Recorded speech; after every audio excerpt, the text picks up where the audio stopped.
నా కొడుకు బూడిదనైనా నాకు ఇప్పించండి అని చెప్పి సాయికృష్ణ తల్లిగారు రోదించినప్పుడు, ఆమెతో పాటు రాష్ట్రమంతా కూడా అయ్యో పాపం అని చెప్పి బాధపడ్డారు.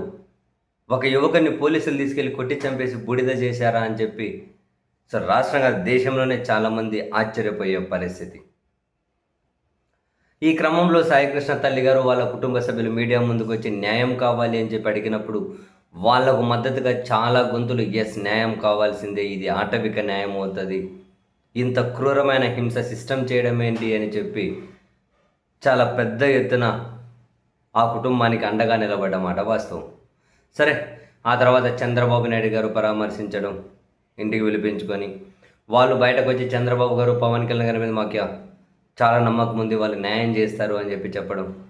ఆ తర్వాత జరిగిన కొన్ని కీలక పరిణామాల్లో కూడా వాళ్ళు స్పందించకుండా సైలెంట్గా ఉండిపోయేసరికి సోషల్ మీడియాలో ఆ కుటుంబ సభ్యులు అమ్ముడుపోయారు, 2 కోట్లకు అమ్ముడుపోయారు, 3 కోట్లకు అమ్ముడుపోయారు అని చెప్పి కొందరు మొదలెట్టారు. సరే, ఇటువంటి వ్యాఖ్యలు, ఇటువంటి ఆరోపణలు నిజంగానే బాధాకరం.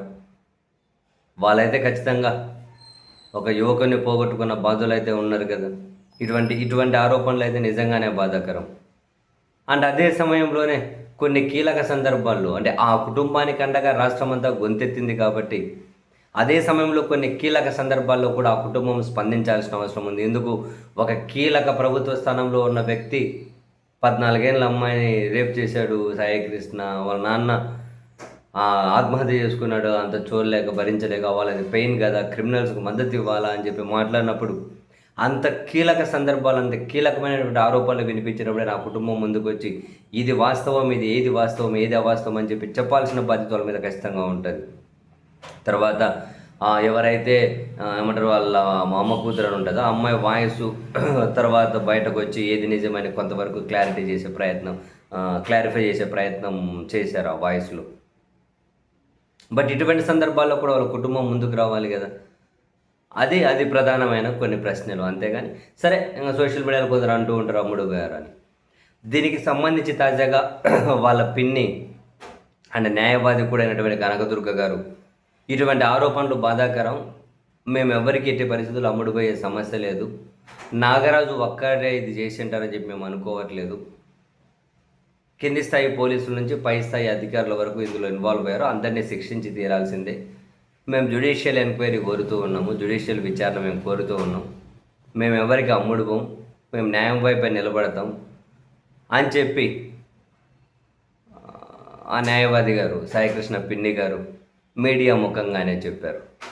సంతోషం. ఇప్పుడు న్యాయం కోసం నిలబడాల్సింది వాళ్ళు ఒక్కరే కాదు, వాస్తవానికి రాష్ట్రంలో ప్రజలందరూ కూడా న్యాయం కోసం డిమాండ్ చేయాల్సింది. రేపు ఎవరికైనా అటువంటి పరిస్థితి వస్తే శిక్షించాల్సింది పోలీసులు కాదు, న్యాయస్థానాలు అనేది ఒకటి ఉంది కదా. శిక్షించి ఏకంగా బాడీ కూడా మాయం చేసేస్తామనడం ఇదేం క్రూరం. సరే, ఇప్పుడు ఆ కుటుంబం దీని మీద స్ట్రాంగ్గా నిలబడుతుందా లేదా అన్న కదా పక్కన పెడితే, ఇటువంటి విషయాల్లో ఖచ్చితంగా న్యాయస్థానాలు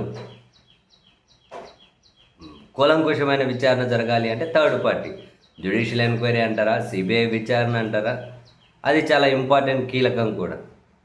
సరే, ఏం జరుగుతున్న తర్వాత సంగతి. బట్ ఈ విధంగా అమ్ముడు పోయారా అనే విమర్శలను అయితే, అటువంటి అభియోగాలను అయితే వాళ్ళు తీవ్రంగా కొట్టిపడేస్తూ ఉన్నారు, ఖండిస్తూ ఉన్నారు. అది అన్యాయం అని చెప్పి అయితే చెబుతూ ఉన్నారు.